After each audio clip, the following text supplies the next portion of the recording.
Hello, everyone, and welcome back. It is the beginning of the spring semester, and sorry I don't have my green screen set up for the videos quite yet with our transition back into school, but I will try to get that going as quickly as possible. Today we are going to be beginning our next unit, and we are going to be taking a look at the Great Depression. Now, the Great Depression will begin in 1929, but a lot of the rumblings of the Great Depression begin much earlier, even in the 1920s, even full decade before. And this is a global economic depression. This is not something that just affects the United States. This is something that is happening all across the world. And in fact, we are less than 10 years away from World War II. So we're going to see that this Great Depression directly leads us into the most catastrophic, the most deadly, the worst war in human history. So that will be our next unit that we will talk about. But this unit kind of sets the stage as to why the entire world does end up in this horrendous war. But today we are going to talk about what actually caused the Great Depression. Now, I want to remind you that when history is told, we often take very complex ideas and whittle them down to often too simplistic of ideas. And the Great Depression is one of those topics that is almost always arrived at too simplistic of a description. So, we're going to look. I'm going to kind of break it down, and we'll have kind of a list of things that caused the Great Depression. But just understand that it was not just one overarching item that caused the entirety of the Great Depression. And frankly, my list is not even complete. History is very complex, and there are so many intricate details that are happening that it's so difficult to identify just even a small list of things that led to such great events. So enough of me talking. Let's go ahead and jump into it. So the Great Depression. I always like to begin by taking a look at this photograph, this young woman with her two children, and the story behind this photograph. This young woman was like millions of other Americans at the time who had taken her family and was traveling across the country to try and find work. At the height of the Great Depression, about 25% of Americans will be without a job. And to make matters worse, this is at a time where there is not unemployment insurance. You don't just go, to a government office and get a welfare check. You don't, subscribe to try and get some help there. You're on your own. And if you can't figure it out, then you are homeless and you will go hungry. And we're going to talk about how the Great Depression really impacted Americans, not just at the time, but for decades following, because there are going to be some long-lasting impacts. Because frankly, we as a society decided that it was not okay for families like hers to go through this situation, to have absolutely no help, and to literally risk her entire family starving to death because there was no aid available. But this young woman, and she looks quite haggard from this picture. She's obviously been through a lot, and obviously this, her face just says that a very hopeless situation. As a father of two young children, I cannot imagine being in a situation where I truly didn't know where our next meal was coming from. I didn't know where I would get a job. It's just such a hopeless situation, and millions of Americans were facing this situation at this time. So, one thing I hope that you get from my class is I hope you garner a sense of empathy for others. I think if history has taught me one thing, it is to be empathetic to other people that frankly have it much worse than I do. But to try and put myself in their shoes, because frankly that helps me appreciate my life more when I recognize the fact that the struggles of generations before us have been, frankly, much greater than anything I've ever had to go through. I think it'll help you appreciate your own life, but also appreciate, how strong our forefathers were to get us to this point. So I want to introduce a couple terms that I'm going to be using throughout the unit. And most of these are economic based. The Great Depression was this economic catastrophe that affected numerous industries. So let's go ahead and define a couple of terms that sometimes get used interchangeably, but that would actually be incorrect according to the definition. So a recession, and you've probably heard more about recessions, at least in our lifetime. We've encountered a recession. 2008, there was a major recession after the housing market collapsed, and that is when you have an economic decline, and we're talking overall. Some companies, may profit during these times, but overall, the net average is a decline over a period of 6 months. Economies go up and down, right? I mean, you have times of booms and busts. And so usually from month to month, you might have maybe 2 months of economic growth, but then overall maybe a month that's kind of down. And it kind of goes back and forth based off of supply and demand and, different, things like natural disasters can affect it. But what we're talking about with a recession is 6 straight months. Down, down, down, down, down. That does not happen too often, and usually it means that there are some major, major problems in your economy. A depression is even worse than that, and that is when basically it's an extreme recession that lasts beyond 6 months. That's in sometimes even lasting years, to where you have negative economic activity for more than 6 months. What this often results in these depressions is a high increase in unemployment. People can't find jobs, bankruptcies, and frankly, we're going to talk about hundreds, thousands of banks that are going to basically disappear overnight and take with them people's money. But people will go bankrupt, losing everything they have during these periods. Decreased production overall. Companies just cannot produce as much as they had before. Decreased investment, and then also decreased credit. Depressions are a horrible, horrible thing, and lead to a lot of negative repercussions, not only for our country here, but also globally. Two other opposing terms that we're going to be mentioning, inflation and deflation, both of which in really, I guess, really too much quantity are bad things.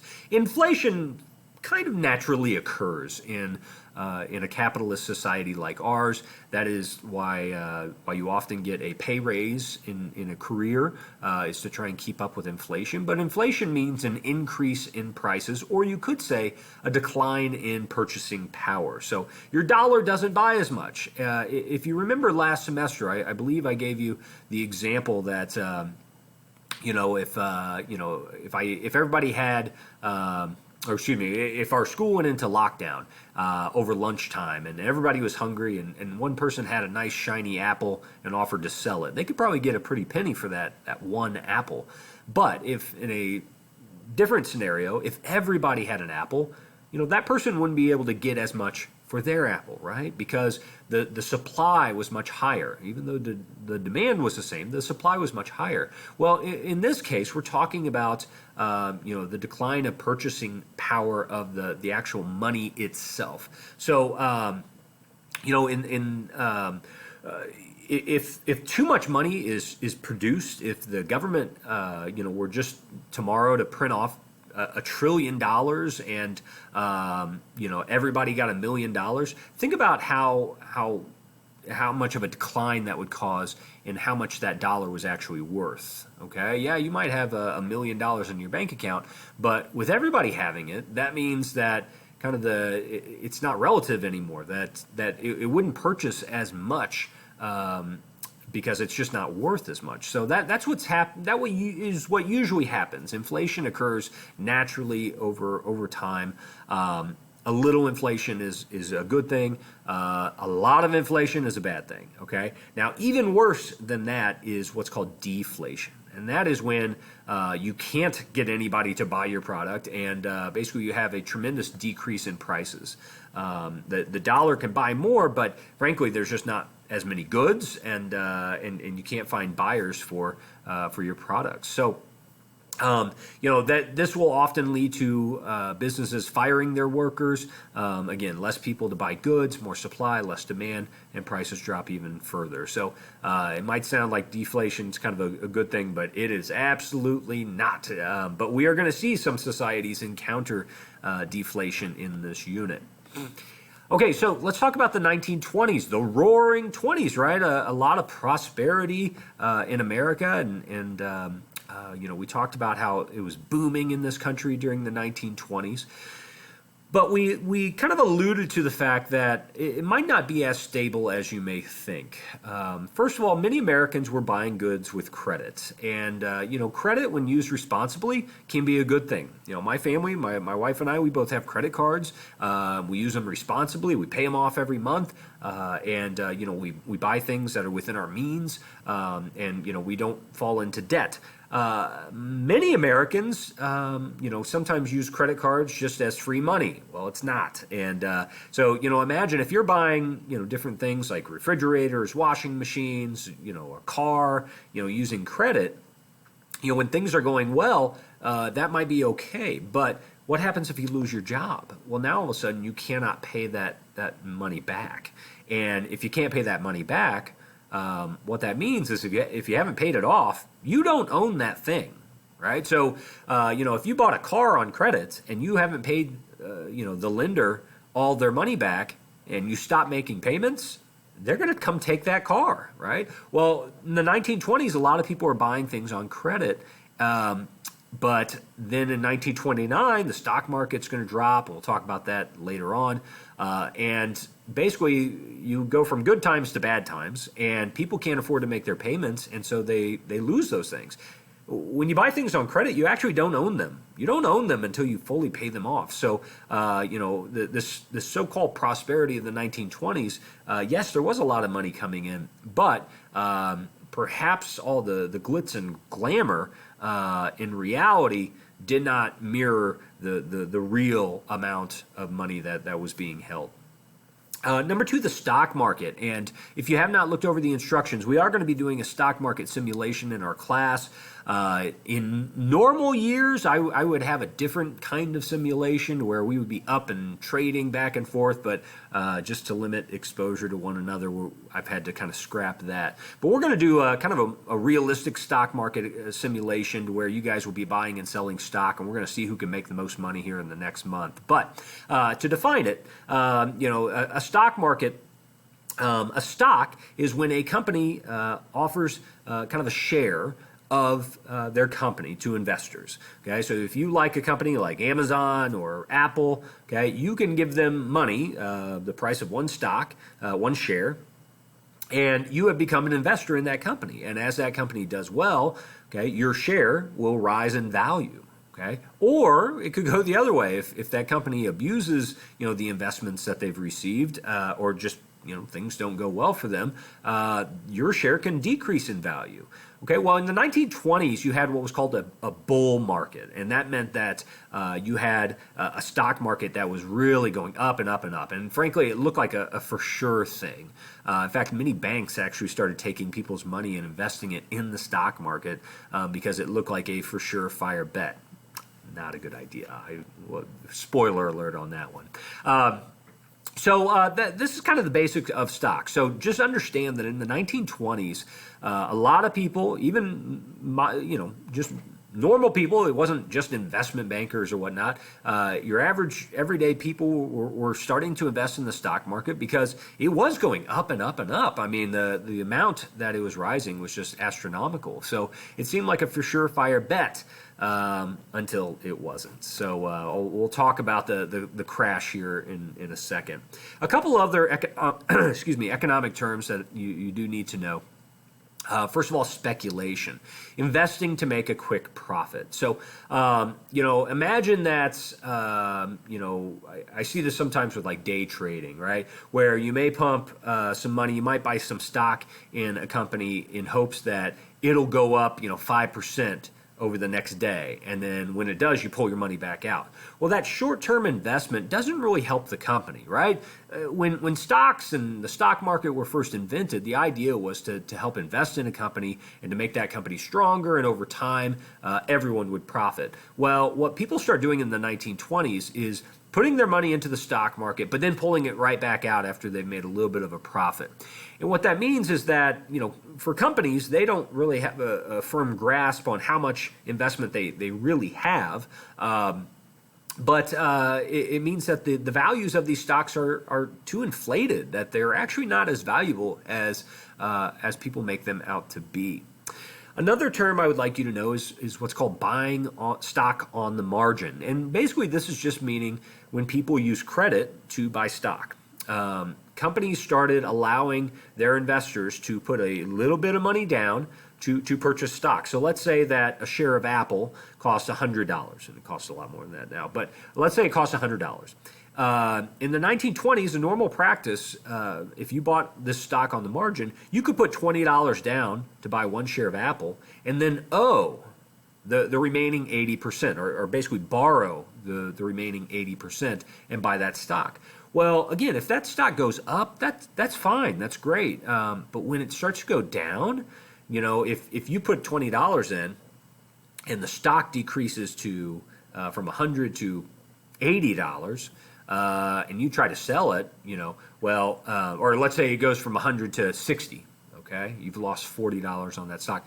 Well, you still owed 80, okay? Well, if it decreased by $60 and you still owe 80, now you are what they call upside down in this loan. And so a lot of people in 1929 are going to find out that they've bought all these stocks with credit that they haven't paid back yet, and now their stocks are worth a fraction of what they had been worth before. So, again, credit and people buying things that they can't afford is one major problem of the 1930s. Let's take a look at the beginning of the Great Depression. Now, this depression is frankly going to last a decade. I keep mentioning about the stock market crash. One thing I do want you to understand, and I think I have it in the notes here, the stock market crash did not cause the Great Depression. Okay, let me say that again. The stock market crash did not cause the Great Depression. It was a symptom. Okay? It was a symptom of the Great Depression. And what that means is, when you get sick, right? When you start sneezing and sniffling, it's not the sneezing and sniffling that makes you sick, right? You're already sick. It's a symptom that you're sick. Right? Well, when the stock market crashes, that was a symptom that our economy was sick. Okay? There were some major problems in our economy in the 1920s that nobody had really identified yet. But when that stock market crashed in 1929, okay, that all of a sudden exposed the fact, we got some big problems here. Okay? The economy is sick. Now, what we're going to do right now is kind of take a look at some of the likely causes of the Great Depression. Okay, and as I mentioned at the very beginning, there's no singular cause. Okay, there's no one thing you can point to. Okay, economies and history are complex. And it's this intertwining of economics and business and politics and global politics and what's happening in society, social changes. There's just so many factors, it's impossible to highlight every single thing that caused the Great Depression to happen. But we're going to try to have a somewhat simplistic view and identify, I believe, five likely causes. The first one are failing industries. I want you to think back to all those big industries we talked about at the beginning of the fall semester. Okay? The major industries up until this time have been things like railroads, right? The steel industry. Those have been like the main industries for America. If you had been an investor early on in railroads, you became a multimillionaire, right? But think about what's happened over the last 50 years, right? From the 1870s to the 1920s, what you have is a changing, an evolution here, right? Not everybody gets on a railroad, every day. Now all of a sudden people have cars, right? So you don't necessarily need the railroad. So these old systems are being challenged. And frankly, we see this today, right? I mean, how many of you, have gotten a package on your front porch from Amazon, where maybe 10 years ago you would have gone, jumped in your car and gone to Walmart or gone to whatever store to buy that same product, right? Those big box stores like Best Buy and Sears, people don't use them as much because you have the convenience of a company like Amazon who basically will give you a cheaper price and ship it directly to your door. Well, those new industries challenge those old industries, and that's what was happening here in the 1920s. Those big industries like steel, a lot of the skyscrapers and stuff, they're already been built, right? It was booming in the 1870s, 1880s because it was being utilized, right? But by the 1920s, the skyscrapers have been built. The bridges have been built for the most part. Not everybody's using the steel industry like they had been. So those old main industries are going to falter a little bit, and they're being challenged by new industries. There's a couple other things that are happening as well. By the end of the 1920s, a lot of Europe has recovered from World War I. And I will tell you, this is a theme that we will see later on after World War II. But, World War I ended in 1918. Okay? Over the last 10 years, a lot of those countries, during those 10 years, a lot of those countries were actually buying from America. Okay, they were buying their food, they were buying their products, okay, but over the last 10 years, they've started to get back on their feet. So what that means is that by 1929, a lot of those countries are no longer buying or needing American goods.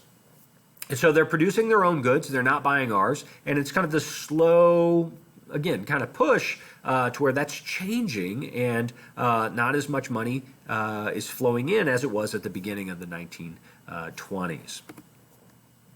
The second big item that leads to the Great Depression is what's called uneven wealth, the uneven distribution of wealth. Again, we've said this before. There's nothing wrong with being wealthy. Right? There's nothing wrong with being wealthy. We live in a capitalist society, and the idea is that if you make good investments, if you work hard, you should enjoy the wealth that should come with that. Right? But what we're saying here is by the 1920s, I mean, you guys have seen some of the numbers, right, where a lot of the money was flowing to a very, very, very, very small top percentage of people.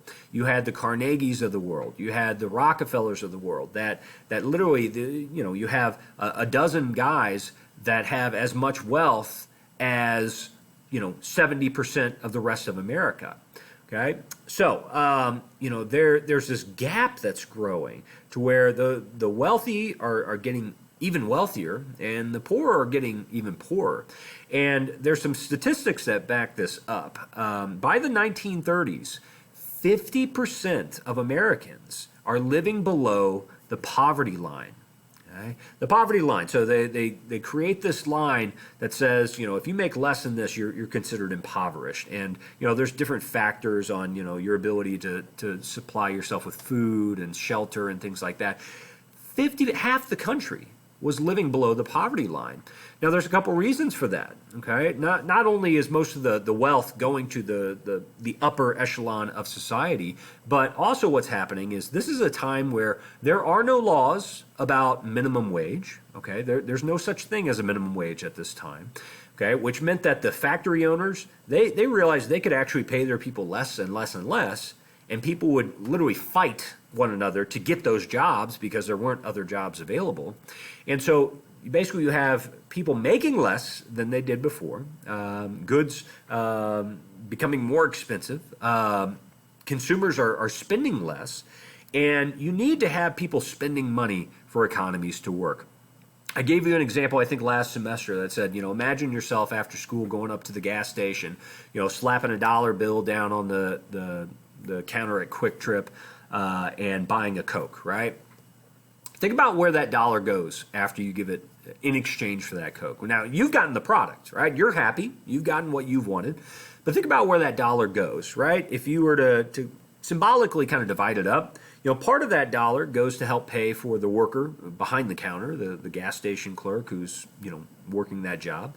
A part of that dollar goes to the owner of the gas station. A part of that owner goes to the truck driver that helped bring the Coca-Cola to that gas station. A part of the dollar goes to the factory that helped produce the Coca-Cola beverage. Part of the dollar goes to the plastic workers that made the liners, for the can. Part of that, you see my point. That dollar that you spent, okay, that you're happy giving up because you got a product in exchange that you wanted, that dollar just positively affected.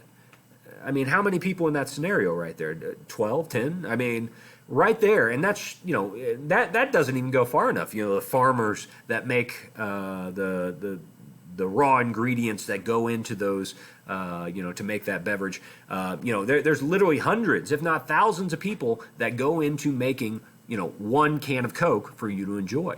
So what I'm saying here is that when consumers spend less, because they're making less, when consumers spend less, the economy slows down, right? When you don't spend that dollar on a Coke, what that means is that all those people that I just mentioned being affected are not affected, okay? They don't get that benefit of your dollar anymore.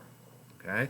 Now, what I want you to do is imagine this one transaction and then multiply it by the literally trillions of transactions that happen every single day. And what we're saying is in the 1930s, what happens is people start spending less. Countries start spending less. And what that means is that those trillions of transactions on a global scale don't happen. And so money is not being exchanged. People are not getting the benefits from that. And all of a sudden, we're finding that the entire world is becoming much poorer. All right? It's a very, very big problem. So a lot of that has to do with this uneven wealth distribution. So again, it's a complicated issue, and I'm not going to act like I understand it all. But the fact is, to make an economy thrive, you have to be trading. Okay, trade is at the center of a strong economy, and so when you put up things like tariffs, and I'm about to talk about that. Countries aren't trading with one another, and you don't have those little micro transactions that help make each person's pocketbook a little bit fatter. Number 3, credit. I mentioned that in previous slide, but increased debt leads to less actual spending. We hear arguments today about, and you're going to hear a lot more about this going forward, about, the huge impact that student debt has on people, right? How much money is being spent on debt repayment for college and things like that. And I'm not taking a stand either way on this, but what I'm saying is that when people are spending money to repay debt, okay, they are not spending money in the actual economy. Right? So increased debt leads to less actual spending. When people have debt, for their car or their house, whatever, that's money that they're not spending in the economy. Okay, it's money that's being repaid. So with the increased credit means increased debt means less spending overall. Number 4, a decline in exports. Okay, Europe is importing less, and I just mentioned that. Okay, we're not sending as much stuff over to them to buy, and so World War I has started to fade away. Okay, and again, I alluded to this earlier. We're going to see this again after World War II. By the 1970s, the economy is really going to slow down, and that's partly because 20 years after World War II, these exact same things happen. Europe's kind of back on its feet, right? They don't need America as much. So number 4, decline in exports. Number 5, an overall decline in the global economy. So like I said, countries start putting tariffs in place. The Hawley-Smoot tariff is perhaps the big ones. It placed tariffs, and again, a tariff is a tax on an import.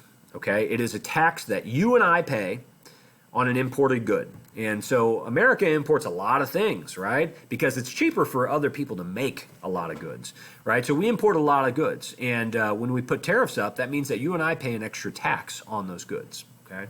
So what we're saying is in the 1920s, you had this tariff that was placed on over 20,000 goods. That's a ton of goods. So the global result of this tariff, or at least for nationwide, that would eventually affect the globe. But our trade actually decreased by 50%. Okay, so what that meant was we are not trading with other nations nearly at the rate we were.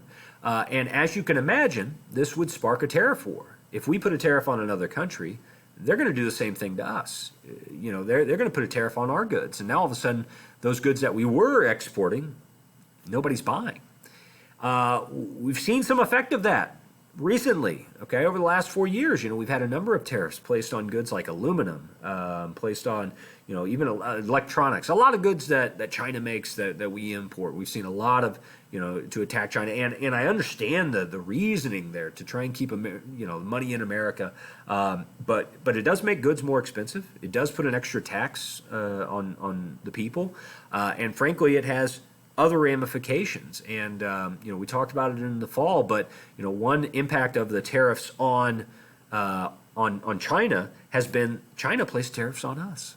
All right. And so things like, you might not even consider like soybean, right? We're here in Missouri. We've got a lot of soybean farms around us. China placed a tariff on American soybeans.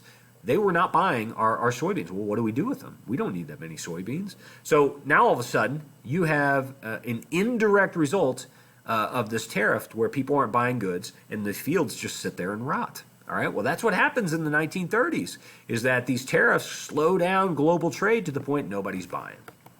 Bad deal.